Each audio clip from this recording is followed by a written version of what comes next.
नमस्कार दोस्तों, 23 जनवरी 2021 के डेली एडिटोरियल डिस्कशन में आपका स्वागत है। आज सैटरडे है तो आज इंपॉर्टेंट 4 ही एडिटोरियल्स छपते हैं। देखते हैं इनमें से कौन कौन से एडिटोरियल्स मोस्ट इंपॉर्टेंट है। जो सबसे ज्यादा इंपॉर्टेंट एडिटोरियल है पहला, वो है आज का new framework around caste and the census. हमारे देश में दोस्तों एक तो सेंसस होता है जो कि हर 10 साल पे होता है, और 2011 से एक ट्रेंड देखने को मिला है socio economic and caste census. यानी कि आप एक पर्सन के इकोनॉमिक्स पे और उससे भी ज्यादा उसकी कास्ट क्या है और उसकी कास्ट के चलते वो क्या क्या डिसएडवांटेजेस फेस कर रहा है प्रेजेंट सोसाइटी में, ये सब चीजें पता करने की कोशिश की जाती हैं सोशियो इकोनॉमिक कास्ट सेंसस में। अब सेंसस से कास्ट सेंसस कैसे अलग है और कास्ट सेंसस एक एफिशिएंट तरीके से कराने की ऐसी क्या जरूरत आन पड़ी, मतलब सेंसस में ऐसी क्या कमी रह गई है कि कास्ट सेंसस कराने की जरूरत पड़ रही है। इससे रिलेटेड कुछ डाटा, पहले ये एक्टिविटीज कब कब हुई हैं, अलग अलग इंपॉर्टेंट एक्सपर्ट्स का इसमें क्या मानना है, इन सब चीजों को इस आर्टिकल में खंगालेंगे। आज का मोस्ट इंपॉर्टेंट आर्टिकल में बोलूंगा, ठीक है। नेक्स्ट बात करते हैं, अ पिक बिटवीन डार्क पॉलिटिक्स और कलेक्टिव रेजिस्टेंस।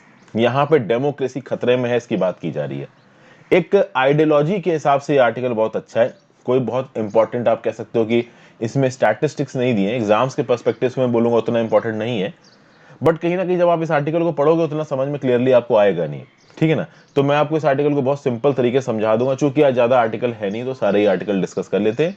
तो डार्क पॉलिटिक्स और कलेक्टिव रेजिस्टेंस, डेमोक्रेसी खतरे में है, और कैसे एक डेमोक्रेसी में भी पोलराइजेशन हो सकता है। नॉर्मली क्या बोला जाता है कि भाई एक टोटलिटेरियन सोसाइटी होगी, डिक्टेटरियल सोसाइटी होगी, तो डिक्टेटर वाली सोसाइटी में इंडिविजुअल राइट्स नहीं होंगे, तो इक्वलिटी नहीं आ सकती। यहां पे बताया गया कि डेमोक्रेसी में भी पोलराइजेशन, डेमोक्रेसी में भी लोगों को भड़काना, हिंसा, आगजनी, ये सब होता है। तो क्या पॉइंट्स दिए हैं ऑथर ने, यहां पे क्या व्यू पॉइंट्स दिए हैं उसको देखेंगे। फिर भाई सीरम इंस्टीट्यूट ऑफ इंडिया में जो आग लगी थी उसके रिस्पेक्ट में इंपॉर्टेंट पॉइंट्स दे रखे हैं। वैसे ये न्यूज में पिछले 2 दिन से लगातार कवर कर रहा हूं, पर ठीक है, थोड़े बहुत पॉइंट्स देख लेंगे जो यहाँ पे बातचीत करी गई है। और फाइनली हेल्पफुल पॉज। रिसेंटली मैंने कल ही आपको न्यूज में बताया था कि गवर्नमेंट ने फार्मर्स के सामने प्रपोजल रखा है कि ठीक है भाई, ये जो फार्म बिल्स का इंप्लीमेंटेशन है इसको हम 18 महीने आगे बढ़ा देते हैं। 18 महीने के लिए ये फार्म बिल्स लागू नहीं होंगे। अब यहाँ पे फार्मर्स का क्या रिएक्शन है और फार्मर्स को किस प्रकार से रिएक्ट करना चाहिए, क्योंकि कहीं ना कहीं ये जो 18 महीने तक बिल्स को अबेयंस पे रखने की बात की जा रही है, बिल को ना लागू करने की बात की जा रही है, सुनने में ये आ रहा है कि फार्मर इस चीज पे भी तैयार नहीं है। फार्मर चाहते हैं पूरा खत्म करो और एमएसपी को लीगलाइज करो, और ये सरकार नहीं कर सकती, ये फाइनेंशियल फीजिबल भी नहीं है। तो यहाँ पे बस ऑथर यही कहने की कोशिश कर रहा है कि गवर्नमेंट और फार्मर्स को सीरियसली बातचीत करनी चाहिए, और सुप्रीम कोर्ट ये जो बीच में टांग अड़ा रहा है ना, ये खत्म होना चाहिए। और सुप्रीम कोर्ट कैसे टांग अड़ा रहा है, इसके लिए जुडिशरी वर्सेस लेजिस्लेचर का एक टॉपिक मैं आज अपलोड करूंगा आपको, ठीक है ना, एक अलग से करंट अफेयर्स की वीडियो में। तो बेसिकली ये हम लोग वीडियोस आज की डेट में डिस्कस करने वाले हैं। आगे बढ़ने से पहले वीडियो पे लाइक का बटन, अगर इस लेक्चर की पीडीएफ चाहिए तो आप टेलीग्राम ग्रुप ज्वाइन कर लीजिए। टेलीग्राम ग्रुप का लिंक, मेरे इंस्टाग्राम का लिंक जहां पे मैं आपके जेन्युइन डाउट्स जवाब देता हूं, दोनों आपको नीचे डिस्क्रिप्शन बॉक्स में मिल जाएंगे। ज्वाइन बटन दबा के आप हेल्प कर सकते हैं, इसका लिंक भी नीचे डिस्क्रिप्शन बॉक्स में मिलेगा। ऑलमोस्ट आपको हर चीज फ्री में मिल रही है, तो आप ज्वाइन बटन दबा के हेल्प कर सकते हो। ओके, अच्छा, लाइक और कमेंट कर दीजिए, इससे वीडियो का एंगेजमेंट बढ़ता है, ठीक है ना। तो कहीं ना कहीं यूट्यूब मेरे वीडियोस को ज्यादा रिकमेंड करता है। चलिए पहला आर्टिकल। अब देखिए शुरुआत कैसे करी गई है यहाँ पे इस आर्टिकल में। पहली बात तो इस आर्टिकल को लिखा किसने, तो दिव्या वैद जी ने इस आर्टिकल को लिखा है। ये centre for study of social systems, JNU Jawaharlal Nehru university में पढ़ाती हैं। क्या बोलती हैं ये बोल रही हैं कि देखिए, एक पॉपुलेशन में कौन से लोग कितने रहते हैं। सबसे बड़ा बात यह है कि भाई एक कंट्री की पॉपुलेशन को, एक सोसाइटी की पॉपुलेशन को समझना बहुत जरूरी है। क्योंकि जब आप एक सोसाइटी की पॉपुलेशन को समझते हैं तो आप समझ पाते हो वहां पे किस प्रकार के लोग रह रहे हैं, क्या जेंडर डिस्ट्रीब्यूशन है, उनकी इकोनॉमिक हालत क्या है, और इसके लिए भाई सेंसस कराया जाता है। हमारे देश का जो सेंसस है वो डेमोग्राफिक इंफॉर्मेशन इकट्ठी करता है, सोशियो इकोनॉमिक इंफॉर्मेशन इकट्ठी करता है। सेंसस बहुत लंबे समय से चल रहा है। डेसेनियल सेंसस आप समझ सकते हैं कॉलोनियल एक्सरसाइज थी जो कि 1881 में शुरू हो गई थी। आप मुझे बताइए वो कौन से गवर्नर जनरल थे इंडिया के जिसके अंदर ये सेंसस की एक्सरसाइज इंडिया में शुरू हुई थी, नीचे कमेंट बॉक्स में बताइए, थोड़ी मेहनत करिए। Who was that governor general under whom the census exercise started in India. ठीक है भाई, तो भाई सेंसस शुरुआत हुई 1881 में। धीरे धीरे देखा जाए तो इस सेंसस में इंप्रूवमेंट किए गए, गवर्नमेंट ने चेंजेस किए, पॉलिसी मेकर्स, एकेडमिक्स, कहीं ना कहीं इंडियन पॉपुलेशन के डाटा को, इंडियन पॉपुलेशन में जो भी ट्रेंड्स उभर के आ रहे हैं, जो भी सोशल इकोनॉमिक इंडिकेटर्स उभर के आ रहे हैं एक मैक्रो लेवल पे, उसको इकट्ठा करना काम था किसका, इस सेंसस का। और ये अलग अलग जो सोशल ग्रुप्स थे, इनके पास क्या रिसोर्सेज की अवेलेबिलिटी है, ये देश की कौन सी जगहों पे रहते हैं, ये सब चीजें सेंसस में पता चलती थी। और सेंसस को धीरे धीरे इवॉल्व किया जा रहा था, नई नई इंफॉर्मेशन सेंसस में जोड़ी जा रही थी। लेकिन सेंसस के साथ एक प्रॉब्लम थी, और इस प्रॉब्लम को 1940s में WWM ईट्स, जो कि उस समय पे सेंसस कमिश्नर थे इंडिया के, इन्होंने पॉइंट आउट किया। इन्होंने क्या पॉइंट आउट किया कि census is a large, immensely powerful but blunt instrument unsuited for specialized inquiry. तो भैया सेंसस बड़ा है, नो डाउट ताकतवर है, पर ब्लंट है। ब्लंट मतलब कि उसकी कोई एज नहीं है। जैसे होता है ना कि एक चाकू है, चाकू की भाई बिल्कुल फाइन एज है। तो अगर आपको आलू काटना है या प्याज काटना, पट्टे से कट गया। और अगर एक चाकू की फाइन एज नहीं है तो आप प्याज काट नहीं पाओगे। उसी प्रकार से सेंसस है हमारा। 1940s में ईट्स ने बोला कि हमारा जो सेंसस है ना, ये ब्लंट है, ये प्रॉपर तरीके से चीजों को कट नहीं कर सकता, मतलब प्रॉपर तरीके से जो मेन आप कह सकते हो इंटेंट है सेंसस का, वो पूरा नहीं कर सकता, स्पेशलाइज्ड इंक्वायरी नहीं कर सकता। और कहीं ना कहीं सेंसस स्पेशलाइज्ड इंक्वायरी के लिए तो कराया जाता है, ठीक है। अगर आप बात करो यूजफुलनेस ऑफ द सेंसस की, तो नो डाउट भाई सेंसस बहुत ज्यादा यूजफुल है। इसकी यूजफुलनेस को आप डिसरिगार्ड नहीं कर सकते, बहुत सी जगहों पे इसका इस्तेमाल होता है। जैसे कि डीलिमिटेशन, आपको पता है कि भैया हमारे देश में डीलिमिटेशन एक्सरसाइज होती है। अगर आपने मेरी पॉलिटी के लेक्चर सही से पढ़े होंगे, आपको पता होता है डीलिमिटेशन क्या होता है। डीलिमिटेशन ये होता है दोस्तों, जैसे कि फॉर एग्जांपल हमारे देश में लोकसभा की कॉन्स्टिट्यूएंसीज डिसाइडेड है और उन कॉन्स्टिट्यूएंसीज की बाउंड्री डिसाइडेड है। अभी उन कॉन्स्टिट्यूएंसी की बाउंड्री को बदलना है बदलती पॉपुलेशन के हिसाब से। पॉपुलेशन तो फिक्स रखी गई है, तो 1971 के सेंसस के बाद जो पॉपुलेशन थी, उसी हिसाब से number of total seats allocated होंगी। तो हमको पता है कि भैया लोकसभा में 543 सीटें ही होंगी, इससे ज्यादा नहीं आ सकती, ठीक है ना भाई। बट ये 543 जो कॉन्स्टिट्यूएंसी है, इसका ज्योग्राफिकल एरिया कितना कम होगा, कितना ज्यादा होगा, इसके लिए एक डीलिमिटेशन कमीशन बैठाया जाता है। और वो डीलिमिटेशन कमीशन लेटेस्ट सेंसस पे काम करता है, समझ गए। ओवरऑल सीटें जो 543 फिक्स करके रखी गई वो तो 1971 के सेंसस पर रखी गई हैं, वो नहीं बदली जा रही हैं। लेकिन लेटेस्ट सेंसस के हिसाब से इन कॉन्स्टिट्यूएंसी की जो आबादी बदल और घट रही है ना, घट बढ़ रही, जो भी हो रहा है, उसके हिसाब से टेरिटोरियल कॉन्स्टिट्यूएंसी के एरिया को बदलने का काम डीलिमिटेशन एक्सरसाइज के थ्रू होता है, और वो लेटेस्ट सेंसस के थ्रू होता है। तो सेंसस इसलिए भी काम का है, ओके। तो कहीं ना कहीं सेंसस की बहुत सी वजह हैं, बहुत से यूजेज हैं, उसको हम लोग आगे देखेंगे। लेकिन भाई प्रॉब्लम क्या है? प्रॉब्लम ये कि in this context the discussion around caste and its enumeration have been controversial. Census में किस हद तक कास्ट से रिलेटेड डाटा आप कलेक्ट करोगे, किस हद तक कास्ट की फाइनेंसेस को आप एनालाइज करने की कोशिश करोगे, ये एक ऐसा टॉपिक है जिसके ऊपर अक्सर कर बात होती रहती है। अगर आप देखिए, since independence aggregated census data on scheduled caste and scheduled tribes on certain parameters such as education have been collected. तो भैया इंडिपेंडेंस के बाद से ही एससीज और एसटीज के एजुकेशन में क्या क्राइटेरिया रहे हैं, कितने लोगों ने सेकेंडरी एजुकेशन कंप्लीट की, कितनों ने प्राइमरी, कितनों ने हायर एजुकेशन में एनरोल किया, ये सब चीजें कुछ हद तक सेंसस में कलेक्ट की जाती हैं। बट कहीं ना कहीं ओवरऑल जो कलेक्शन की एफिशिएंसी वो ज्यादा बड़ी है नहीं, ओके। तो बहुत लंबे समय से कास्ट वाइज डाटा की अवेलेबिलिटी ना होने की वजह से एक डिमांड उठ रही थी। डिमांड ये उठ रही थी कि भाई फुल स्केल कास्ट सेंसस कराओ। अब समझिए, हमारे देश में कास्ट के नाम पे ऑलरेडी बहुत लड़ाइयां होती हैं। कास्ट के नाम पे सोसाइटी में ऑलरेडी इनइक्वलिटी एग्जिस्ट करती है। जो हायर कास्ट के लोग हैं वो सो कॉल्ड लोअर कास्ट के लोगों को परेशान करने की कोशिश करते हैं। आज भी ये ट्रेंड देखा जाता है। हालांकि 1950 से लेकर अब तक में सिचुएशन काफी सुधर गई है, बट रूरल इलाकों में सिचुएशन अभी भी खराब है। रूरल इलाकों में धर्म के ठेकेदार अभी भी अपना जोर चलाते हैं। खैर वो एक अलग टॉपिक है। तो जो सो कॉल्ड डिप्रेस्ड क्लासेस हैं, उनके मन में एक आप कह सकते हो कि गुस्से की भावना आती है कि भाई हमें क्यों दबा रहे हो, हमें क्या कमी है। अभी इन सब चीजों के बीच में अगर आप एक कास्ट सेंसस कराने लगोगे, तो मतलब आप एक ऐसी एक्सरसाइज कराने लगोगे जो कास्टों को सेग्रीगेट करके देख रही है। नेशनल यूनिटी के लिए बात अच्छी नहीं है, बट कहीं ना कहीं जो कास्ट है उनके सेग्रीगेशन से आप कम से कम ये पता कर सकते हो कि एक कास्ट की ग्रोथ में क्या कमियां हैं। तो आगे आने वाले समय में सरकार बजट के थ्रू या नई नई स्कीम बना के एक पर्टिकुलर कास्ट या कम्युनिटी अगर किसी चीज से सफर कर रही है, तो उसकी सफरिंग को रोकने के लिए कुछ नियम कानून बनाए जा सकते हैं। इसलिए बहुत लंबे समय से ये डिमांड हो रही है कि एक फुल स्केल कास्ट सेंसस होना चाहिए। क्योंकि जब फुल स्केल कास्ट सेंसस होगा तो ब्रॉडर कास्ट इंफॉर्मेशन होगी, तो ये समझ में आ जाएगा कि कंटेम्प्रेरी इंडियन सोसाइटी में, अभी की इंडियन सोसाइटी में कहां कहां पे इनइक्वालिटीज है और इन इक्वालिटीज को कैसे सुधारा जाए। तो भाई कहीं ना कहीं कास्ट रिलेटेड सेंसस एक बहुत डिटेल में बहुत ज्यादा इंपॉर्टेंट हो गया है। लेकिन भाई कास्ट के डाटा को कैप्चर करना अपने आप में बहुत मुश्किल बात है। अब आप किसी के घर में जाके पूछोगे कि आपकी क्या कास्ट है, तो भाई ये तो सेग्रीगेशन वाली बात होगी ना, कास्ट के नाम पे तो लड़ाइयां हो जाती हैं भाई, गांव के इलाकों में चले जाओ। तो कास्ट से रिलेटेड डाटा को इकट्ठा करना, lot of complexities are involve, और पूरी डिटेल में इंफॉर्मेशन को इकट्ठा करना सोशली अनटेनेबल है। लेकिन फिर भी भाई डिबेट के बाद एक कोशिश की गई, और 2011 में सोशियो इकोनॉमिक और कास्ट सेंसस हुआ हमारा पहला। कुछ साल लग गए सोशियो इकोनॉमिक और कास्ट सेंसस को कंप्लीट होने में, लेकिन ये सेंसस ऑफ 2011 से अलग था। सेंसस में जिस हिसाब से फिगर्स को कलेक्ट किया जाता है और सोशियो इकोनॉमिक कास्ट सेंसस में जिस हिसाब से कलेक्ट किया गया, काफी अलग था। अच्छा, ऐसा नहीं है कि कास्ट से रिलेटेड एक सेंसस पहली बार हुआ है 2011 में। इससे पहले 1931 में भी एक्सरसाइज हुई थी जहां पे कास्ट वाइज डाटा इकट्ठा करने की कोशिश की गई थी। आप कह सकते हो कि 1931 के बाद अगर कोई एक्सरसाइज हुई है तो वो 2011 की एक्सरसाइज है, और ये बता सकती है कि ब्रॉडर लेवल पे जो अलग अलग कास्ट हैं वो कहां पे डिसएडवांटेजेस पोजीशन में है। ठीक है भाई, अब यहां पे कास्ट सेंसस के कुछ पॉलिटिकल और सोशल रेपरकशंस है। पॉलिटिकल और सोशल रेपरकशंस का मतलब क्या है कि अगर आप कास्ट सेंसस कराओगे तो कहीं ना कहीं भाई कास्ट आइडेंटिटी के साथ जुड़ेगी, यहां पे पॉलिटिकल कॉन्शियसनेस पड़ेगी।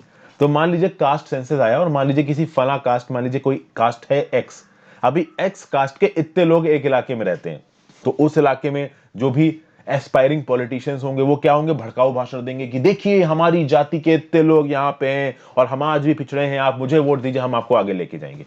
समझ गया बात को यहाँ पे क्या हो रहा है? मतलब कि अगर एक कास्ट सेंसस आप कराते हो और उससे रिलेटेड डाटा किसी लोकेलिटी वाइज या देश वाइज निकल के आता है, तो कास्ट के बेसिस पे होने वाली पॉलिटिक्स बढ़ जाएगी, और कास्ट के बेसिस पे होने वाली पॉलिटिक्स ने उत्तर प्रदेश और बिहार जैसे स्टेटों को बर्बाद कर दिया है। कुछ हद तक आज भी बर्बाद कर रहे हैं, बट 1970s 1980s 1990s का वो दौर था जब यूपी बिहार में केवल कास्ट के बेसिस पे इलेक्शन जीते जाते थे। केवल यूपी बिहार की बात क्यों करो, पूरे देश की बात करो, साउथ इंडिया में भी कास्ट बहुत मैटर करती है। तमिलनाडु जैसे स्टेट्स में तो सब कुछ कास्ट के बेसिस पे ही होता है। आप समझ रहे हो ना? तो भाई जो कास्ट आइडेंटिटीज है ना वो सॉलिडिफाई हो जाएंगी, वो हार्डन हो जाएंगी, और सब कुछ कास्ट के बेसिस पे होने लगेगा तो प्रॉब्लम ज्यादा हो जाएगी। 1941 के सेंसस के समय पे ईड्स ने क्या ऑब्जर्व किया? Thanks to the acute interest in community figures, practically all communities this time were census conscious and took pains to see that their houses in the list and that they themselves were counted। यानी कि cast के basis पे आप जब भी census करवाओगे, हर cast के लोग अपनी कास्ट को जरूर रिपोर्ट करना चाहेंगे।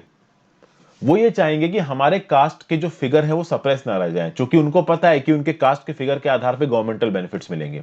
और ये बात 1941 में सेंसस कमिश्नर ईड्स ने भी बोली थी, और ये बात आज भी उतनी ही इफेक्टिव है। तो कहीं ना कहीं कास्ट सेंसस कराने के फायदे हैं, कहीं ना कहीं आप कह सकते हो कि भाई हमारे पास जो इन्फॉर्मेशन अवेलेबल नहीं है वो इन्फॉर्मेशन हमारे पास अवेलेबल हो जाएगी, उसके बेसिस पे हम बेटर डेवलपमेंटल प्रोग्राम्स को इंप्लीमेंट कर सकते हैं कास्ट्स के लिए अलग अलग, उनके डिसएडवांटेज के लेवल के हिसाब से। लेकिन उसके सोशल और पॉलिटिकल रेमिफिकेशंस भी हैं। सोशल रेमिफिकेशंस और पॉलिटिकल रेमिफिकेशंस क्या है कि आइडेंटिटी स्ट्रांग हो जाएगी। तो जब कास्ट आइडेंटिटी स्ट्रांग हो जाएगी तो एक कास्ट अपने आप को एक कास्ट का समझेगी, दूसरी कास्ट अपने आप को दूसरे कास्ट का समझेगी, इंटरकास्ट राइवलरी बढ़ेगी, तो जो सोशल हार्मनी है वो डिस्टर्ब हो सकती है। दूसरा, इन सब चीजें के प्रोसेस को एग्रेवेट करने के लिए पॉलिटिशियंस तो हैं ही, हमारी कास्ट इतनी कम है और हमारे वोट दीजिए, हम ये कर देंगे वो कर देंगे, इस प्रकार की चीजें तो देखिए इंडिया में चलती ही हैं। ओके, फिर भाई बहुत सी और चीजें। The other concern is whether an institution such as caste can ever be captured completely by census. एक और सवाल निकल के आता है कि क्या सेंसस पूरी तरीके से कास्ट के फिगर को कैप्चर कर सकता है? Questions remain on whether the SECC is able to cover the effects of caste on an aspect of Indian social structure in everyday life, or at least illuminate our understanding of its impact at varying scales from local to regional and to national scale। ये सबसे ज्यादा जरूरी है। आप caste census करा क्यों रहे हो? आप कास्ट सेंसस इसलिए करा रहे हो क्योंकि जो डिसएडवांटेज कास्ट के लोग हैं उनकी एक्चुअली में पोजीशन क्या है, वो एक्चुअली में डेली लाइफ में क्या सफर करते हैं, इसके बारे में पता कर सको। क्या आप ये पूरी तरीके से पता कर पाओगे? क्या आप पता कर पाओगे? देखिए, इंडिया बहुत वेराइड है, और कास्ट के जो अलग अलग कास्ट के लोग अलग अलग जगह पे रह रहे हैं ना, उनकी सिचुएशन में बहुत अब फर्क आ गए हैं। तो अगर आप मान लो फॉर एग्जांपल एक शेड्यूल कास्ट का कोई पर्सन है, वो किसी पर्टिकुलर स्टेट में रह रहा है, और उसी शेड्यूल कास्ट का पर्सन कोई दूसरे स्टेट में रह रहा है, हो सकता है कि एक स्टेट में बेनिफिट्स हो उस पर्टिकुलर कास्ट के लिए, उनके हालात अच्छे हों, और दूसरे स्टेट में हालात बहुत ज्यादा खराब हो। बहुत ज्यादा वेरिएबल हो गई आज की डेट में चीजें। पूरे इंडिया के लिए आप एक मापदंड लेके नहीं चल सकते, एक बेसिक प्रीमाइस लेके नहीं चल सकते। इसलिए बहुत जरूरी है कि रीजन वाइज, किसी लोकल एरिया वाइज ये क्लियर हो हमारे सामने कि एक पर्टिकुलर कास्ट के लोग क्या परेशानियां झेल रहे हैं। तो जब उनकी परेशानियां हमको पता चलेंगी तभी तो हम उसको सॉल्व कर पाएंगे। तो सबसे खास बात यह है कि कास्ट सेंसस आप करा रहे हो तो कराओ, बट उसका जो मेन ऑब्जेक्टिव है कि आप ये पता कर सको कि जिन लोगों का आप सेंसस कर रहे हो उनके पास एक्चुअली प्रॉब्लम क्या है। इस पे ऊपर बहुत बड़ा सवाल है, निशान है कि सोशियो इकोनॉमिक कास्ट सेंसस या किसी भी प्रकार का आप कास्ट सेंसस कराते हो तो क्या आप एक्चुअली में लोगों की प्रॉब्लम को जान पाओगे, इसके ऊपर डाउट है। तो एक तरफ जो कास्ट सेंसस के जो नुकसान है वो तो सीधे सीधे नजर आ रहे हैं, सोशल और पॉलिटिकल आइडेंटिटी बहुत ज्यादा हार्डन हो जाएंगी, और दूसरी तरफ जो उसका मेन फायदा है वो उस लेवल पे होगा भी कि नहीं होगा इसके बारे में पता नहीं है। फिर भाई ये जो सेंसस हुआ है ओवरऑल इंडिया का और जो सोशियो इकोनॉमिक कास्ट सेंसस हुआ है, इनके दो अलग अलग पर्पस थे। जो सेंसस हुआ है वो सेंसस एक्ट ऑफ 1948 के अंदर हुआ है, और सेंसस का जो बेसिक डाटा होता है कि भाई लिटरेसी रेट कितना चल रहा है, सेक्स रेशियो क्या चल रहा है, स्टेट वाइज सेंटर वाइज, वो तो डाटा दे दिया जाता है, बट रीजन वाइज जो ब्रेकअप होता है डाटा का वो उसको कॉन्फिडेंशियल रखा जाता है, वो उतना अवेलेबल नहीं होता है। लेकिन सोशियो इकोनॉमिक कास्ट सेंसस में जितना भी इन्यूमरेशन हुआ, जितने भी डाटा को टैबुलेट किया गया, उसको SECC socio economic caste census की वेबसाइट पे अपडेट कर दिया गया। इसको क्यों अपडेट किया गया? अपडेट इसलिए किया गया क्योंकि जो गवर्नमेंटल प्रोग्राम्स चलते हैं वो वल्नरेबल कम्युनिटीज को मदद देना चाहते हैं, और कहीं ना कहीं जो डिप्रेस क्लासेस है वो वल्नरेबल कम्युनिटी में आते हैं। तो सोशियो इकोनॉमिक कास्ट सेंसस के डाटा की मदद से जो केंद्र की सरकार है और राज्य की सरकार है उन कम्युनिटीज को, उन हाउस होल्ड्स को आइडेंटिफाई कर सकती है जो कि लोअर कास्ट को बिलोंग करते हैं और वल्नरेबल कैटेगरी को बिलोंग करते हैं। इसलिए सोशल इकोनॉमिक कास्ट सेंसस के डाटा को पब्लिक डोमेन में रखा गया। अब प्रॉब्लम यह है कि भाई सेंसस ओवरऑल इंडियन पॉपुलेशन के बारे में बताता है, और SECC को एक ऐसे टूल की तरह प्रयोग किया जा रहा है जो कि गवर्नमेंटल बेनिफिट्स को बांटने में काम आएगा। बट प्रॉब्लम यह है कि फर्स्ट ऑफ ऑल SECC की कलेक्शन मेथोडोलॉजी सेंसस से अलग है। दूसरी बात, SECC कास्ट रिलेटेड डाटा को पब्लिक डोमेन में लेके आ रहा है, जो आगे आने वाले समय में थोड़े डिस्प्यूट्स, थोड़ी प्रॉब्लम्स भी क्रिएट कर सकता है। कैसे क्रिएट कर सकता है?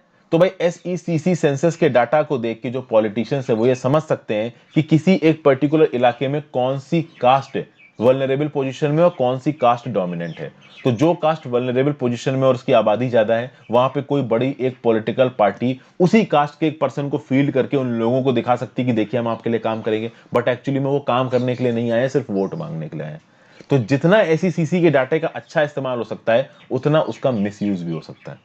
ओके, तो SECC के डाटा का पब्लिक डोमेन में आने का यही नुकसान है कि भाई caste related information area wise अगर अवेलेबल हो जाएगी तो उससे प्रॉब्लम ये होगी कि पॉलिटिशियंस अपनी पॉलिटिक्स करने लगेंगे, सोशल डिसहार्मनी फैलने लगेगी, और ये बात तो आपको मालूम ही है कि जो पॉलिटिशियंस की दुकान होती है ना वो इमोशंस पे चलती है। लोगों को भड़काओ, एक दूसरे से लड़ाओ, फायदा उठाओ।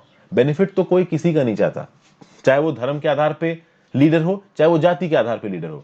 अरे जाति और धर्म के आधार पे जो लीडर्स हैं, अगर वो अपने फॉलोअर्स को इंप्रूव कर देंगे, उनकी स्टैंडिंग को बड़ा कर देंगे, तो फिर उनको फॉलो कौन करेगा? जैसे इंडिया में मैं आपको रिलीजियस का नाम देता हूं, जो बड़े बड़े धर्म गुरु हैं, और ये हिंदू धर्म में भी है, मुस्लिम धर्म में भी है। मुस्लिम धर्म के धर्म गुरु को अक्सर कर आपने देखा होगा कि वो हिंदू धर्म को गरियाते नजर आते हैं। क्यों नजर आते हैं? मुस्लिम मासेस को भड़काओ, लेकिन वो एक्चुअली में मुस्लिम मासेस का बेनिफिट नहीं चाहते हैं। उसी तरीके से जो हिंदू धर्म के लीडर है ना, वो हिंदू मासेस का बेनिफिट नहीं चाहते हैं। वो यही चाहते हैं कि जो हमारे नीचे के फॉलोअर्स हैं दबे रहें, कुचले रहें, गरीब रहें, क्योंकि अगर ये उठ जाएंगे तो हमारी बात सुनेंगे क्या? आप सोचिए, धारावी स्लम में रहने वाले या आसपास आप कह सकते जो मेजर ऐसे क्लस्टर्स हैं जहां मान लीजिए बहुत सारे मुस्लिम्स रहते हैं, वहां पे कोई लोकल मुस्लिम MLA होगा, वो कभी लोकल मुस्लिम MLA चाहेगा कि वहां की मुस्लिम जनता ऊपर उठे? कभी नहीं चाहेगा, क्योंकि वो जनता अगर ऊपर उठ गई ना तो उस मुस्लिम MLA को कोई नहीं पूछेगा, फिर वो जनता अपने दिमाग से, अपने एजुकेशन के हिसाब से सोचने लगेगी। इसीलिए पॉलिटिशियंस चाहे किसी भी धर्म के आधार पर काम करें, जाति के आधार पर काम करें, उनका एक वो रहता है कि उल्लू बना लो, करो कुछ मत इनके लिए, कर दोगे ये काबिल हो जाएंगे तो हमें कोई नहीं पूछेगा। सिंपल चीज है, ठीक है। उसके बाद भाई यहां पे अब ओवरऑल कास्ट सेंसस की बात हो रही है। ऑथर ये बोल रहे हैं कि हमारे पास ऑलरेडी बहुत सारा कास्ट डाटा एग्जिस्ट करता है, तो नए कास्ट सेंसस को कराने की बजाय एक डिस्कशन इस बात पे होना चाहिए कि जो ऑलरेडी कास्ट डाटा हमारे पास एग्जिस्ट करता है उसको हम कैसे इस्तेमाल करें, कैसे उसके बेनिफिट्स को लोगों तक पहुंचाएं। ठीक है ना भाई? यहां पे जरूरी यह है कि सोशल इनइक्वालिटीज और सोशल चेंज को समझने के लिए जो सेंसस का डाटा है, सोशियो इकोनॉमिक कास्ट सेंसस का डाटा है, उसको जो बड़े बड़े सर्वेज होते हैं ना, जैसे कि national sample survey, national family health survey, तो national family health survey, national sample survey, census data, SECC data, इन सबको कंबाइन करके हम लोग ओवरऑल ट्रेंड्स पता कर सकते हैं कि मैटरनल हेल्थ की फील्ड में क्या हो रहा है, मैटरनल और आपका कह सकते हो कि इन्फेंट मोर्टेलिटी की फील्ड में क्या हो रहा है, और उसके बेसिस पे कॉम्प्रिहेंसिव एनालिसिस करके हम जरूरतमंद लोगों के पास मदद पहुंचा सकते हैं। ये बातें यहां पे कही जा रही हैं। तो कुल मिला के ये जरूरी है कि भाई आप कास्ट के डाटा को अच्छी तरीके से इकट्ठा करिए, लेकिन जो डाटा ऑलरेडी एग्जिस्टेंट है उसका भी तो इस्तेमाल करिए। तो जो स्कॉलर्स हैं, ममता मूर्ति जैसे, उनके कलीग्स जैसे, वो ऑलरेडी कह चुके हैं कि सेंसस को नेशनल सैंपल सर्वे डाटा के साथ आप जोड़िए। स्टैटिस्टिशियंस सच एज अतनु विश्वास क्या बोल चुके हैं कि जो सेंसस ऑपरेशन दुनिया भर में वो बहुत डायनेमिकली बदल रहे हैं, और वो कुछ इस प्रकार के हो रहे हैं कि बेटर, प्रिसाइज और फास्टर कॉस्ट इफेक्टिव इंफॉर्मेशन को इकट्ठा किया जा सके। तो इन अल्टरनेटिव्स को, जहां दुनिया भर में चेंजेस हो रहे हैं, इंडिया को भी अडॉप्ट करना चाहिए। और भाई डिजिटल अल्टरनेटिव्स होने चाहिए। सेंसस ऑपरेशंस को डिजिटलाइज करने की जरूरत है, और ये बात इंश्योर करने की जरूरत है कि सेंसस ऑपरेशंस के थ्रू जो भी डाटा आ रहा है वो डाटा इस्तेमाल करके नॉन डिस्क्रिमिनेटरी और इंक्लूसिव तरीके से लोगों के पास बेनिफिट्स पहुंचाए जाए। खैर, ये तो अच्छी अच्छी बातें हैं कि हाँ भाई ऐसा करो वैसा करो, कितना हो पाता है कितना नहीं हो पाता है वो एक अलग बात है। उसके बाद कास्ट का डाटा आप पब्लिश करने की बात कर रहे हो, चलिए ठीक है, ओके। सेंसस की डाटा की बात करते हो, एसईसीसी की डाटा की बात करते हो, चलिए ठीक है। लेकिन प्रॉब्लम यह है कि जब भी सेंसस कंडक्ट होता है और सेंसस के कंडक्ट होने के बाद जो डाटा रिलीज होता है उसमें बहुत बड़ा लैब है। समझिए बात को। पहली बात तो सेंसस कंडक्ट हुआ, सेंसस कंडक्ट बहुत लंबे समय तक होता है। तो आप 1991 से 2001 की बात कर लीजिए, 2001 से लेकर 2011 की बात कर लीजिए, तो 2001 से लेकर 2011 ये 10 साल का सेंसस निकलेगा। वो 2011 का सेंसस 2012 2013 तक निकलेगा, ऐसा तो नहीं कि 2011 में निकल जाएगा। तो सेंसस कंपाइल होगा 2011 के 2-3 साल बाद, और उसको रिलीज होने में और 2-3 साल लग जाएंगे, तो काम गड़बड़ हो जाता है। समझ गए ना? सेंसस के डाटा को इकट्ठा करने में और उसको रिलीज करने में बहुत समय लग जाता है। ओके, काफी समय बीत जाता है, और आपको पता है कि हमारी आबादी डायनेमिक तरीके से बदल रही है। हमारे maternal mortality figure, infant mortality figure, जो टोटल ह्यूमन डेवलपमेंट इंडिकेटर्स है, वो बहुत डायनेमिक तरीके से बदल रहे हैं। तो डाटा को इकट्ठा करके रिलीज करने में अगर आप समय लगाओगे, तो जो प्लानिंग होती है ना गवर्नमेंटल बेनिफिट्स की, डेवलपमेंटल इनिशिएटिव्स की, उसको आप देरी से इंप्लीमेंट कर पाओगे। Okay, second, however, also has important repercussions to understand social change since data may remain unreleased or released only in part. एक और बात बताई जा रही है कि जो सेंसस और एसईसीसी कराया जाता है ना, इसका कुछ डाटा तो आप रिलीज करते हो, कुछ डाटा आप रिलीज ही नहीं करते हो। जैसे कि सोशियो इकोनॉमिक कास्ट सेंसस जो 2011 में हुआ है, इसका एक बहुत अमाउंट ऑफ डाटा आज तक रिलीज हुआ ही नहीं है। तो ये भी एक बड़ी बात है। अरे भाई, जब आपने सोशियो इकोनॉमिक कास्ट सेंसस कराया है, डाटा तो रिलीज करो। आप डाटा ही होल्ड करके बैठो, तो वो भी काम गड़बड़ है। इस आर्टिकल में डार्क पॉलिटिक्स और कलेक्टिव रेजिस्टेंस, यहां पे भाई शुरुआत कैसे की गई है, तो ऑल, एक कोट है सी राइट मिल्स का, all politics is a struggle for power, the ultimate kind of power is voice. मतलब दुनिया में जितनी भी प्रकार की पॉलिटिक्स होती है, उसका बेसिक एम क्या होता है कि हमें ताकत लेनी है। ठीक है ना? चाहे वो ऑफिस पॉलिटिक्स हो, चाहे वो दो हाउसवाइफ के बीच की पॉलिटिक्स, यानी एक कॉलोनी में रहने वाली बहुत सी हाउसवाइफ्स हैं, वो जॉब पे नहीं जाती तो आपस में पॉलिटिक्स कर रही हैं। ठीक है ना? जो लोग ऑफिस जाते हैं वो अपने ऑफिस में पॉलिटिक्स कर रहे हैं, भाई कैसे ना कैसे करके पॉलिटिक्स करनी है, हमको प्रमोशन लेना है। और जो पॉलिटिशियंस हैं वो तो पॉलिटिक्स कर ही रहे हैं। क्यों कर रहे हैं? भैया आपस में हमें पावर पकड़नी है। तो राहुल गांधी जी मोदी जी को गरियाएंगे, मोदी जी राहुल गांधी जी को गरियाएंगे। क्यों? क्योंकि दोनों का एम है कि हमें पावर में रहना है। कभी कांग्रेस पावर में रहेगी, कभी बीजेपी पावर में रहेगी। ये सिंपल सीन है। और फाइनली यहां पे सी राइट मिल्स क्या कह रहे हैं? Ultimate kind of power is violence. यानी कि फाइनली अगर आपको पावर दिखाना है तो एक ही तरीके की पावर होती है, वो है वायलेंस। कैसे बताया गया? इस चीज को इलेबोरेट कैसे किया ऑथर ने यहां पे? सबसे पहले तो आप ये समझिए कि इस आर्टिकल को लिखा है शेले वालिया जी ने। ये प्रोफेसर हैं जो कि कल्चरल थ्योरी पढ़ाते हैं department of English, Punjab university Chandigarh में। इनका क्या बोलना है? डोनाल्ड ट्रंप ने रिसेंटली जो किया यूएसए में, वो बहुत गलत था। और जो भी डोनाल्ड ट्रंप ने किया है, एक लेजिटिमेट इलेक्शन के रिजल्ट्स को ओवरटर्न करने के लिए, डेमोक्रेसी की फंक्शनिंग के अगेंस्ट जाता है। एक ऐसा देश जहां पे एक इलेक्टेड सरकार को उखाड़ के फेंकने की कोशिश करने वाले को यहां पे डोनाल्ड ट्रंप पैट्रियट्स बोल रहे हैं। ये भाई एक ऐसा देश जिसको आप दुनिया की ओल्डेस्ट डेमोक्रेसी बोलते हो, उसके पॉलिटिकल फैब्रिक को हिलाने वाली बात है। एक ऐसा देश जो कि दुनिया भर को लेक्चर देता है डेमोक्रेसी के ऊपर, रूल ऑफ लॉ के ऊपर, फ्रीडम के ऊपर, ह्यूमन राइट्स इश्यू को उठाता है, वहां खुद क्या हो रहा है इसको शायद वो नहीं देख पा रहे। कॉन्स्टिट्यूशनल डेमोक्रेसी को हटाने की कोशिश की, और कहीं ना कहीं यहां पे ये जो फेथ है ना, फेथ हिलता नजर आ रहा है। डोनाल्ड ट्रंप ने जो कुछ भी यूएसए में किया है ना, बिना सपोर्ट के नहीं किया है। ऐसा नहीं कि यूएसए जनता डोनाल्ड ट्रंप को सपोर्ट नहीं करती। 7.5 करोड़ वोट्स ऑलमोस्ट मिले डोनाल्ड ट्रंप को, और 8 करोड़ से थोड़े ज्यादा वोट्स जो बाइडेन को मिले। तो कहीं ना कहीं इस चीज को अगर आप कनेक्ट करो किसके साथ, what is happening in the history, मतलब ये जो अभी यूएसए में हुआ और जो हिस्ट्री में हुआ है भाई, देखिए जो अलग अलग सिविलाइजेशन है, अगर आप एंशिएंट इंडिया में चले जाओ, मीडियल इंडिया में चले जाओ, अगर आपने मीडियल इंडिया की हिस्ट्री पढ़ रखी है, और दुनिया भर में हो रहा था कि भाई अलग अलग डायनेस्टीज एक दूसरे से लड़के एक दूसरे को मार के उसके राज को हथियाना चाहती थी। किसी भी प्रकार के कोई मॉरलिटी कुछ नहीं, बस दूसरे के राज को हथियाना है। अब उस राज को आप war, violence, religious fanaticism, irrationality किसी से भी हथिया रहे हो, उससे फर्क नहीं पड़ता। और फाइनली अगर आप मॉडर्न हिस्ट्री में आ जाओ तो जर्मन नाजिज्म और इटालियन फैसिज्म के बारे में आपने देखा, डेमोक्रेसी कैसे अपने आप को टोटलिटेरियनिज्म में कन्वर्ट कर लेती है, जर्मनी के एग्जांपल से देखने को मिलता है। 1918 में फर्स्ट वर्ल्ड वॉर खत्म हुआ, जर्मनी हार गया। ओके, उसका जर्मनी को एक डेमोक्रेसी बना दिया गया, लेकिन जो जर्मन डेमोक्रेसी थी वो बाद में टोटलिटेरियन एटीट्यूड ने रखने लगी। हिटलर ने पूरी पावर को कैप्चर कर लिया जर्मनी के अंदर। हालांकि जर्मनी के अंदर हिटलर ने पावर इसीलिए कैप्चर करी क्योंकि जर्मनी की सेल्फ रिस्पेक्ट को हर्ट किया था इंग्लैंड, फ्रांस ने। बट कहीं ना कहीं जो जर्मनी की जो डेमोक्रेसी थी वो डिक्टेटरशिप में बदल गई, जर्मन नाजिज्म आ गया। यहां पे दिख क्या रहा है, यहां पे दिख ये रहा है कि डेमोक्रेसी अपने आप को डिक्टेटरशिप में कन्वर्ट कर सकती है। जर्मन नाजिज्म ने किस बेसिस पे किया, नेशनलिस्ट फर्वर, कि हम जर्मन हैं, हम दूसरों से बड़े हैं, हम रेशियली सुपीरियर हैं। यही सब कर तो जर्मनी में दुनिया में तरखाट मचा दिया, सेकंड वर्ल्ड वॉर हो गया। और कहीं ना कहीं कैपिटल हिल यूएसए में जो हुआ है, ये भी आप कह सकते हो कि उसका एक फॉर्म है, एक परपेचुएटेड फॉर्म है। डेमोक्रेसी को सबवर्ट करने की कोशिश की गई यहां पे, वायलेंस के थ्रू, इलेक्टोरल और रेसिस्ट वायलेंस के थ्रू एक इलेक्टेड सरकार को हटाने की कोशिश की गई। और यहां पे ऑथर बोल रहा है कि इसके लिए केवल डोनाल्ड ट्रंप रिस्पॉन्सिबल नहीं है, इसके लिए लोग भी उतने ही रिस्पॉन्सिबल होते हैं। अगर डोनाल्ड ट्रंप कहीं ना कहीं इरेशनैलिटी को प्रमोट कर रहा था, मॉब वायलेंस को प्रमोट कर रहा था, तो लोग भड़क रहे थे, इसलिए डोनाल्ड ट्रंप ये कर पाया। अब यहां लोगों की बुराई की गई है, ठीक है भाई। जेसन ब्रेसनन का नाम लिया गया, जेसन ब्रेनन का नाम लिया गया, आप बस सुनते जाओ कहानी तरह, आपको ज्यादा दिमाग लगाने की जरूरत नहीं, ना नोट्स लिखने की जरूरत है।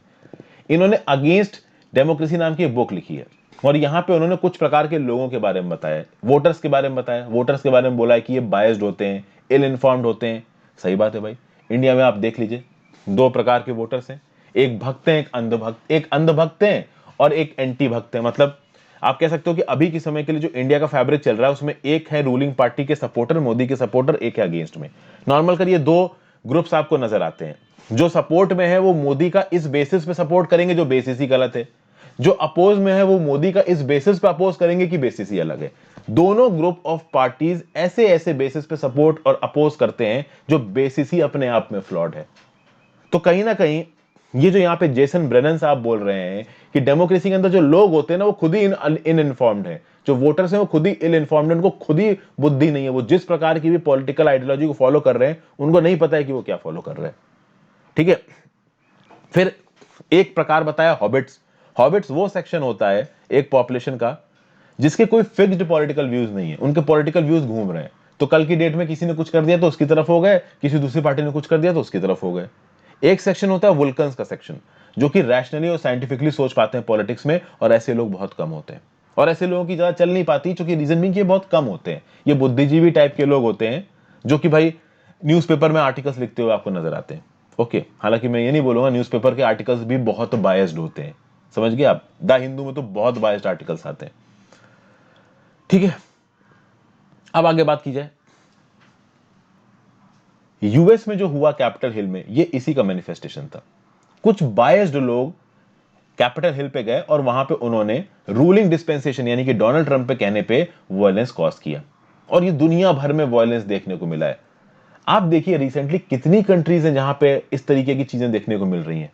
अलेक्जेंडर ल्यूकाशेंको बेलारूस में, इथोपिया में क्या हो रहा है, दुनिया भर की कंट्रीज में भाई तरखाट मची हुई है, लोगों को राज, टिग्रे लिबरेशन फ्रंट, ठीक है। तो आप समझ सकते हो कि ओवरऑल जो चीजें हैं वो अच्छी तरीके से दुनिया भर में काम नहीं कर रही हैं। डेमोक्रेसी नाम की है, बहुत जगहों पे जो सिविक ऑर्डर है वो ओपनली अपोज होता नजर आ रहा है, और उसको दबाने के लिए पावर और ब्रूटैलिटी, स्टेट वायलेंस हो रहा है। बात यहां पे ये है कुल मिला के कि जो भी पॉलिटिशियंस करते हैं, ठीक है, वो पॉलिटिशियंस इसलिए कर पाते हैं क्योंकि उन पॉलिटिशियंस के पास किसी ना किसी प्रकार का सपोर्ट होता है लोगों का। तो ये जो डेमोक्रेसी की थ्योरी है ना, ये बोल देना कि डेमोक्रेसी की थ्योरी एक ऐसी थ्योरी है जहां सबके पास बराबर की पॉलिटिकल पावर है, लोग एम्पावर होते हैं और वो एक अच्छी जिंदगी जी पाते हैं, उनके दिमाग में एक रैशनलिस्टिक थॉट आती है, ये बात बिल्कुल सही नहीं है। डेमोक्रेसी एक ऐसी चीज है जहां पे वायलेंस हो सकता है। डेमोक्रेसी एक ऐसी चीज है जहां पे लोग इरैशनल हो सकते हैं, प्रेजुडाइज्ड हो सकते हैं। ये यूएसए में भी देखने को मिलता है, ये इंडिया में भी देखने को मिलता है, ये दुनिया भर के देश में देखने को मिलता है। इंडिया और यूएसए दुनिया की सबसे पुरानी डेमोक्रेसीज है। तो क्या यहां पे रहने वाले लोग पूरी तरीके से रैशनल हो गए? क्या यहाँ पे रहने वाले लोग बिना कास्ट के कंसीडरेशन के या बिना रिलीजन के कंसीडरेशन के या बिना जेंडर के कंसीडरेशन की बात करते हैं? इन डेमोक्रेसी में रहने वाले लोग भी मेंटली पूरी तरीके से मैच्योर नहीं हो पाए हैं, छोटी छोटी बातों पे एक दूसरे से कुत्ते बिल्लियों की तरह लड़ते हैं। तो ऐसा नहीं है कि डेमोक्रेसी में अगर आप रह रहे हो तो आपकी सोच रैशनली होगी। डेमोक्रेसी को मोबोक्रेसी और टोटलिटेरियन एटीट्यूड में बदलने में ज्यादा समय नहीं लगेगा। इसलिए कुछ institutional agreements, institutional arrangement supreme court जैसे और इलेक्शन कमीशन जैसे जरूरी हैं, जो कि हमारी डेमोक्रेसी को बचा कर रखें। ठीक है भाई, यही सब बातें यहाँ पे कही जा रही। कुछ और पॉइंट्स इसी को एलेबोरेट करने के लिए बताए गए हैं, उतना डिटेल में जाने की हमको जरूरत नहीं है। जो बेसिक एसेंस था इस आर्टिकल का, जो बेसिक एथोस था, जो बेसिक आप कह सकते हो कि व्यू पॉइंट था इस आर्टिकल का, वो मैंने एक्सप्लेन कर दिया। नेक्स्ट बात करते हैं fire warning. The Serum Institute blaze highlights the need for zero tolerance safety protocols. आपको पता है कि डेडली फायर लगी थी production facility of Serum Institute of India में। 5 लोगों की अनफॉर्चुनेटली वैक्सीन मतलब मृत्यु हो गई, उनको 25-25 लाख का यहाँ पे हर्जाना भी दिया गया है। बट कहीं ना कहीं इस बात पर खुशी भी जताई जा रही है कि भाई जो कोविड-19 की वैक्सीन की जो स्टोरेज फैसिलिटी थी उसको नुकसान नहीं पहुंचा। 5 लोगों की जान चली गई, कुछ एक्सपेंसिव इक्विपमेंट भी वहां पे तबाह हुआ है। ओके, अब यहां पे ओवरऑल थोड़ा खतरा है। खतरा कैसे? देखिए भाई, सीरम इंस्टीट्यूट ऑफ इंडिया केवल इंडिया का एक इंपॉर्टेंट मेडिकल इंस्टीट्यूशन नहीं है, अब ये एक बहुत इंपॉर्टेंट मेडिकल इंस्टीट्यूशन हो गया ग्लोबल हेल्थ के हिसाब से अगर सोचा जाए तो। भाई Serum Institute of India is one of the world's biggest vaccine manufacturer. और आगे आने वाले समय में ये जो कोविशील्ड नाम की वैक्सीन है जिसको सीरम इंस्टीट्यूट ऑफ इंडिया बना रहा है, ये केवल इंडिया के लिए नहीं पूरी दुनिया के लिए बनाना है। ये जो कोवैक्स इनिशिएटिव है ना, गावी का, वैक्सीन अलायंस का, जिसको डब्ल्यूएचओ कोऑर्डिनेट कर रहा है, इसको ज्यादातर जो वैक्सीन प्रोवाइड करेगा ना, वो सीरम इंस्टीट्यूट ऑफ इंडिया बना के ही प्रोवाइड करेगा। तो कहीं ना कहीं एक ऐसे इंस्टीट्यूट में जो कि पूरी दुनिया की वैक्सीन की अवेलेबिलिटी को इंश्योर कराने के लिए बहुत इंपॉर्टेंट है, वहां पे इस प्रकार की आग लग जाना ये एक बहुत प्रॉब्लमेटिक थीम है। प्लस यहां पे कुछ और फैक्टर्स को देखना पड़ेगा। वैक्सीन का जो स्टोरेज और ट्रांसपोर्ट होता है that is time sensitive, that is temperature sensitive. तो भाई वैक्सीन की एक एक्सपायरी डेट है, वो एक्सपायरी डेट बस कुछ महीनों की होती है, उतने समय में वो वैक्सीन बन के लोगों तक पहुंच जानी चाहिए। दूसरा टेम्परेचर सेंसिटिव, आपको पता है कि वैक्सीन कम टेम्परेचर पे होनी चाहिए, ऑलमोस्ट 0 डिग्री सेंटीग्रेड पे होनी चाहिए। अगर टेम्परेचर से एक लिमिट से ज्यादा बढ़ गए, इन वैक्सीन के अंदर के जो इंपॉर्टेंट केमिकल्स हैं जो कि कम टेम्परेचर्स पे ही एक्टिव रहते हैं, वो खराब हो जाएंगे, वैक्सीन खराब हो जाएगी। इसलिए कोविड-19 के समय पे ओवरऑल सप्लाई बॉटलनेक्स में ये डिजास्टर मैनेजमेंट एक बहुत इंपॉर्टेंट चीज है। ये जो आग लगी है ये क्या है? This is basically disaster management. ठीक है ना? यहां पे सप्लाई चेन बॉटलनेक्स में ये one of the biggest bottleneck है कि भाई आप वैक्सीन की स्टोरेज एफिशिएंट तरीके से कर पाओ, और यहां पे स्टोरेज एफिशिएंट तरीके से नहीं हो रही है। यहां पे अगर आग वैक्सीन जहां पे स्टोर हुई थी वहां लग जाती तो कितनी प्रॉब्लम्स हो सकती थी, ये आप बहुत अच्छी तरीके से समझ सकते हो। ठीक है भाई, उसके बाद यहां पे क्या बोला जा रहा है? With a scramble for approved vaccines and inability to produce enough for all countries, WHO Director General Tedros Adhanom Ghebreyesus warned that bilateral deals were threatening the smooth rollout of COVAX initiative. कहने मतलब ये है, दुनिया भर में bilateral initiatives हो रहे हैं। तो यूएसए अगर कोई वैक्सीन बना रहा है तो किसी और कंट्री के साथ बायोलेटरल इनिशिएटिव करेगा और बोलेगा कि भाई वैक्सीन पहले हमको बेचो, जबकि ये वैक्सीन पब्लिक डोमेन में, ओपन डोमेन में अवेलेबल होना चाहिए, सबको मिलनी चाहिए। ऑस्ट्राजेनेका, ऑक्सफोर्ड की जो एस्ट्राजेनेका नाम की वैक्सीन है जिसको serum Institute of India Covishield के नाम से इंडिया बना रहा है, जो कि इंडियन वर्जन है, इसकी रिक्वायरमेंट 3 बिलियन डोजेस की है। ठीक है ना भाई? अभी तक दुनिया भर में 10 बिलियन डोजेस वैक्सीन ऑर्डर हुई हैं और लगभग 3 बिलियन डोजेस कंस्ट्रक्ट हो चुकी हैं इंडिया में और दुनिया भर में। किसकी? इस कोविशील्ड वैक्सीन के 10 बिलियन डोजेस के ऑर्डर्स ऑलरेडी प्लेस हो चुके हैं इस एस्ट्राजेनेका की वैक्सीन के। ऐसे केसेस में इंडिया में जो प्रोडक्शन हो रहा है वो बहुत जरूरी है, क्योंकि 10 बिलियन डोजेस ऑफ ऑक्सफोर्ड की एस्ट्राजेनेका वैक्सीन के ऑर्डर्स प्लेस हो चुके हैं। इस 10 बिलियंस में से 30 बिलियंस ऑलरेडी बन गए हैं। ठीक है? अच्छा, थोड़ा सा मैंने यहाँ पे गड़बड़ बोल दिया, यहाँ पे जो 10 बिलियन डोजेस ऑर्डर हुए हैं ना, ये सारी वैक्सीन के हुए।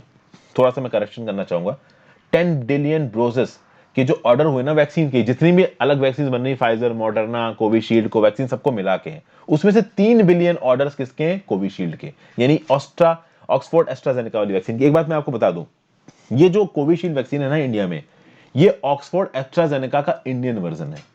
ओके, जो यूके वाला वर्जन है वो बहुत स्लाइटली, बहुत माइनर डिफरेंस है। ओके, तो 3 बिलियन डोजेस ये ऑक्सफोर्ड एस्ट्राजेनेका वाली वैक्सीन के ऑर्डर हो चुके हैं दुनिया भर में, और इन 3 बिलियन डोजेस में से मेजॉरिटी ऑफ द वैक्सीन को इंडिया में प्रोड्यूस किया जाएगा। तो अगर मेजॉरिटी ऑफ द वैक्सीन को इंडिया में प्रोड्यूस किया जाएगा, तो इंडिया में सप्लाई चेन बॉटलनेक्स को हमें पूरा करना है। और फार्मास्यूटिकल प्रोडक्शन में प्रिसीशन, क्वालिटी और सेफ्टी स्टैंडर्ड्स पे बहुत ध्यान दिया जाता है। जैसे कि हाई टेक्नोलॉजी सेक्टर्स होते हैं ना डिफेंस स्पेस में, यहां पे आपके पास गलती की उम्मीद नहीं है। तो डिफेंस की फील्ड में अगर गलत फाइटर एयरक्राफ्ट बना दोगे तो वो क्रैश ही होते रहेंगे। हमारे निशांत साहब जो एयरफोर्स में थे वो चले गए इसके चलते। तो कहीं ना कहीं फॉल्टी इक्विपमेंट्स नहीं होने चाहिए, वो इक्विपमेंट्स होने चाहिए जिसके ऊपर आप डिपेंड कर सको। तो इंटरनेशनल स्पेस स्टेशन, स्पेस का इंस्ट्रूमेंट, अगर वो बीच में माल फंक्शन कर जाएगा तो सारे मर जाएंगे, पूरा का पूरा इतना खर्चा और टेक्नोलॉजी इनोवेशन बेकार हो जाएगा। इसीलिए वैक्सीन की मैन्युफैक्चरिंग में भी जो सेफ्टी पैरामीटर्स हैं, जो क्वालिटी पैरामीटर्स, वो कॉम्प्रोमाइज नहीं होना चाहिए। और एक इंपॉर्टेंट क्वालिटी पैरामीटर है फायर सेफ्टी। देखिए क्या लिखा हुआ है, WHO model guidance for pharma units emphasizes the availability of site security, automatic fire detection system, mechanical और manual ventilator, sprinkler system, fire drills among other aspect. ये सब होने चाहिए। कहीं ना कहीं इंडिया में जो वर्कर्स काम करते हैं उनके अंदर किसी भी प्रकार की फायर अवेयरनेस नहीं होती। सीरम इंस्टीट्यूट ऑफ इंडिया की जो लैब में वर्कर्स काम कर रहे थे, उनके पास भी फायर अवेयरनेस नहीं थी, तभी उनकी यहाँ पे जान चली गई।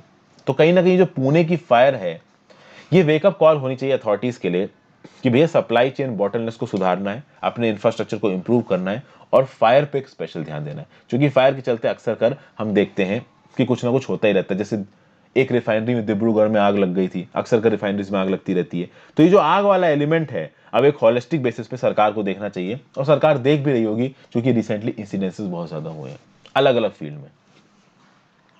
फिर बात करते हैं next, helpful pause. When the government and farmers restart talk, supreme court must step back. यहां पे क्या बोला जा रहा है, सेंटर ने ऑफर दिया है कि 1.5 साल के लिए, 18 महीनों के लिए हम काम करते हैं कि जो 3 फार्म बिल्स है ना, इनके इंप्लीमेंटेशन को रोक देते हैं। This is a conciliatory gesture. अब ऑब्वियस सी बात है, सेंटर रोक रहा है, कोई बड़ी बात नहीं कर रहा है। पता तो हम क्यों, सुप्रीम कोर्ट ने 4 मेंबर का पैनल बनाया है, और सुप्रीम कोर्ट ने बोला कि जब तक ये पैनल अपनी राय नहीं देता है तब तक ये फार्म बिल्स इंप्लीमेंट नहीं होंगे। तो सुप्रीम कोर्ट ने ऑलरेडी फिलहाल के लिए टेम्परेरी फार्म बिल्स के इंप्लीमेंटेशन को रोक दिया है। तो सेंटर बोल रहा है कि हम भी ऐसे ही कुछ कर देते हैं। जब फार्म बिल्स का इंप्लीमेंटेशन रुक ही गया है सुप्रीम कोर्ट की तरफ से, तो सेंटर ने अपनी फेस सेविंग के लिए क्या किया कि फार्मर्स को बोला कि चलो भाई, 18 महीने के लिए हम इन फार्म बिल्स को इंप्लीमेंट नहीं कर रहे हैं, तब तक हम लोग बैठ के बातचीत करते हैं कि इन फार्म बिल्स में क्या क्या किया जा सकता है। लेकिन फार्मर्स इस बात को मानने के लिए तैयार नहीं है। फार्मर्स अब भी बोल रहे हैं कि तीनों लॉज रिपील करो और मिनिमम सपोर्ट प्राइस को लीगल गारंटी दो। सरकार ने साफ मना कर दिया है कि जिस डिमांड पे आप अपने एजिटेशन को कर रहे हैं, डिमांड ब्लैंकेट तरीके से नहीं मानी जा सकती। सरकार ने साफ साफ फार्मर से बोल दिया कि भैया, फार्म सेक्टर को रिफॉर्म करने की जरूरत है। आपके जो जेन्युइन डिमांड्स है वो हम मानने की जरूरत है, हम मानते हैं, लेकिन आप भी हमारे सामने टेबल पे बैठिए ताकि एक वायबल रिफॉर्म पैकेज के बारे में बात की जाए। एग्रीकल्चर सेक्टर में आपका ये बात मान लेना कि भाई हम एमएसपी पे अनलिमिटेड क्रॉप खरीदते ही जाएंगे, ये फाइनेंशियली अनसस्टेनेबल है। फार्म लॉस को तुरंत हम हटा दें, ये नहीं हो सकता। अब बात यहां पे ये बोला जा रहा है कि सबसे पहली बात तो ये कि ये इतना एजिटेशन इस बवाल तक पहुंचा क्यों। उसका रीजन है सेंटर का इंट्रांसिजेंस, इग्नोरेंस और इनसेंसिटिविटी। जिस प्रकार से फार्म बिल्स के इशू को सेंटर ने डील किया है, कहीं ना कहीं सेंटर के रिस्पेक्ट में इनसेंसिटिविटी थी, और उसके चलते चीजें भी बहुत खराब हो गई। बट ये बात भी बिल्कुल सही है कि इंडिया के एग्रीकल्चर सेक्टर को रिफॉर्म की जरूरत है, इसमें कोई भी डाउट नहीं है। इकोनॉमिक, इन्वायरमेंटल, साइंटिफिक पर्सपेक्टिव लाने चाहिए, पॉलिटिकल एग्रीमेंट होना चाहिए, इसलिए कंसल्टेशन जरूरी है। फार्मर्स, और केवल पंजाब हरियाणा के फार्मर नहीं, पूरे देश के फार्मर्स, और एक तरफ सरकार, और बैठ के बातचीत करनी जरूरी है। ये जो फार्मर्स बोल रहे हैं ना कि हमारी डिमांड मानो तभी हम हटेंगे, नहीं तो हम हटेंगे नहीं, ये चल नहीं पाएगा। ओके, अब ऑथर यहां पे एक अलग ही व्यू पॉइंट दे रहा है। ऑथर ये दे रहा है कि एक बार जब गवर्नमेंट लेड पॉलिटिकल प्रोसेस शुरू हो चुका है, एक बार जब गवर्नमेंट बोल रही है कि ठीक है भाई 18 महीने के लिए हम इन फार्म बिल्स को इंप्लीमेंट नहीं करते हैं, तब तक फार्मर्स और सरकार आमने सामने बैठ के इस बारे में बातचीत करेंगे। ऐसे केस में ऑथर बोल रहा है कि अब सुप्रीम कोर्ट को पीछे हट जाना चाहिए। सुप्रीम कोर्ट जो कि लेजिस्लेचर के फील्ड में घुस रहा है, फार्म बिल्स के इंप्लीमेंटेशन को रोक दिया है, 4 मेंबर का पैनल बना दिया है, ये सही नहीं है। अब अगर सेंट्रल गवर्नमेंट सीधे सीधे फार्मर्स के साथ इन्वॉल्व हो रही है, तो जो 4 मेंबर का पैनल है इसका काम बंद हो जाओ, सुप्रीम कोर्ट अपने आप को पीछे हटा ले।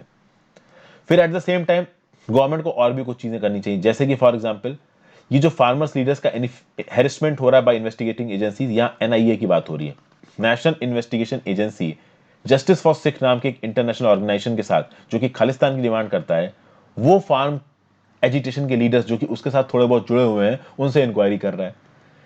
तो भाई ये इंक्वायरी और ये इन्वेस्टिगेटिंग एजेंसीज का प्रयोग करके फार्म एजिटेशन के लीडर्स को परेशान करना ये बंद होना चाहिए, फार्मर्स को एंटी नेशनल बोलना ये बंद होना चाहिए। और एट द सेम टाइम ये जो अलग अलग फार्मर ऑर्गेनाइजेशन है और इनके जो लीडर हैं इनको सामने बैठ के सरकार के साथ बातचीत करनी चाहिए। सिर्फ अपनी बात पे आप लागू हो जाओ, आप ये बोलो कि हम अपने प्रोटेस्ट को बंद नहीं करेंगे, आप ये बोलो कि 26 जनवरी रिपब्लिक डे के दिन हम लोग एक ट्रैक्टर रैली निकालेंगे दिल्ली में, ये सब सही नहीं है। आप जबरदस्ती सरकार से कुछ नहीं करवा पाओगे, सरकार के साथ बैठ के बातचीत करिए। जब सरकार आप बोल रही है कि भाई 1.5 साल के लिए हम इसके इंप्लीमेंटेशन को रोक रहे हैं, तो सामने बैठ के बातचीत करो। ये सब बातें यहां पे बोली जा रही है, क्योंकि देखिए अनलिमिटेड तरीके से एमएसपी नहीं दिया जा सकता, ये बात बिल्कुल श्योर है, ठीक है ना। तो लॉन्ग टर्म में क्या प्लान निकाला जा सकता है, कैसे एग्रीकल्चर सेक्टर को रिफॉर्म किया जा सकता है, इसके बारे में बातचीत बहुत दिन से पेंडिंग है और ये बेस्ट तरीका है उस बातचीत को पूरा करने का। ये सब बातें यहाँ पे बताई गई हैं। तो यहाँ पे मैं इस एडिटोरियल डिस्कशन को खत्म करता हूँ दोस्तों। आई होप आपको काफी कुछ सीखने को मिला होगा। अपने व्यू पॉइंट्स नीचे कमेंट बॉक्स में जरूर दबाइएगा, कमेंट कर दीजिए, लाइक कर दीजिए इस वीडियो को, वीडियो का एंगेजमेंट बढ़ाने के लिए।